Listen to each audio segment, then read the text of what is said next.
Protect the Shield podcast. Let's get it. And the crazy thing, that was just the beginning of just some of the trials and tribulations of the season. Yes. You know, so after winning that game, we're 3-2, so we're 3-2. Then we go play Cleveland, 4-2, win that game. Mm-hmm. But that's a game that we lose Jason Campbell. Our starting quarterback gets hurt. Mm-hmm. He was playing very efficient. He was running the offense. We were looking good. What's going through your mind at this point? Because I know we had Kyle Bowler, and we also had Terrell Pryor, but I'm thinking he probably wasn't ready yet. So yeah, Terrell wasn't ready. Kyle, I didn't think gave us the best chance to win at the time. I talked to Mark and I said, Mark, we got to go find a guy. At the time, the Denver Broncos were calling. I forget the young man's name. They were trying to unload him to us.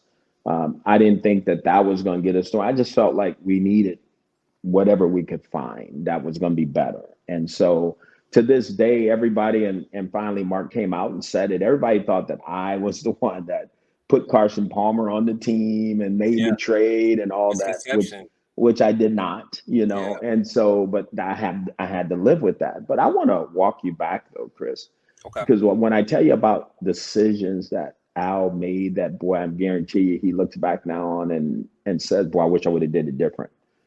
In 2010, our defensive coordinator was John Marshall, and John Marshall was phenomenal. Now I'm gonna take you to a game, and nobody knows this.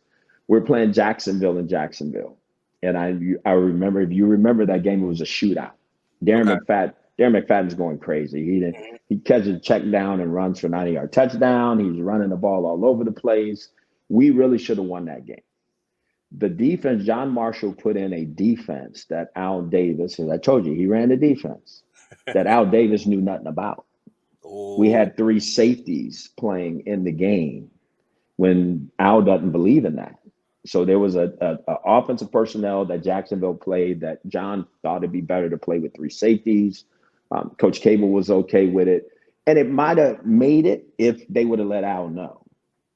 Well, after that game, that's when I knew John Marshall was fired.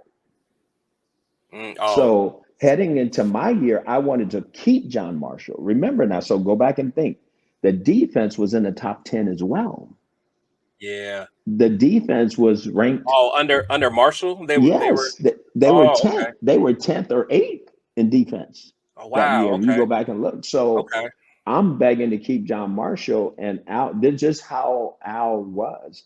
If you defy him, if you don't do what he asks, I never forget they called down after that play because it caused them to win a game. They threw a big old pass and they ended up winning the game because of it. Yeah. Al was done. He was done. And I'm like, Al, I want to bring him back. He goes, no. He goes, you're not hiring him. He's gone. He's gone.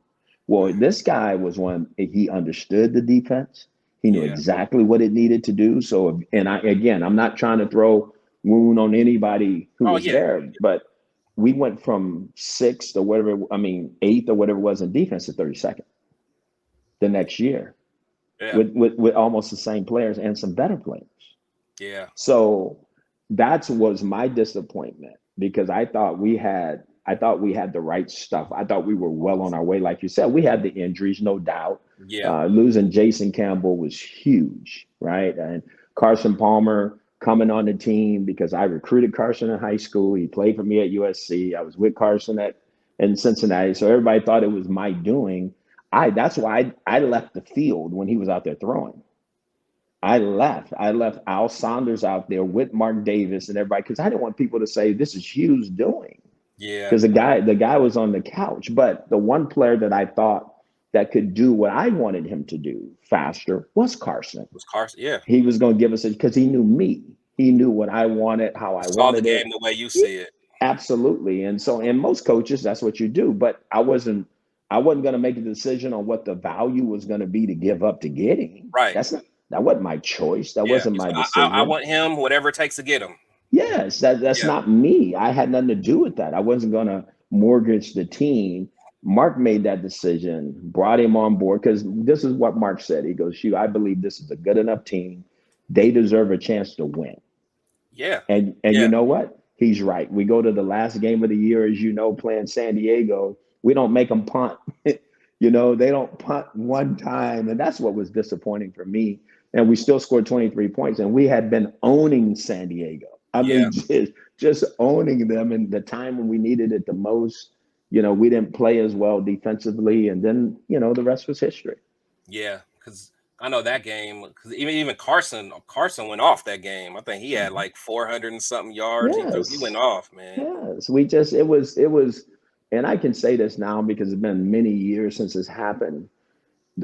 What I believe happened is we had a group of guys who, the offensive side where I spent a lot of time, they knew exactly what we were trying to accomplish and how we wanted to. Where I knew I needed to grow as a head coach, I had to coach the whole team. And I say that because we had guys on defense.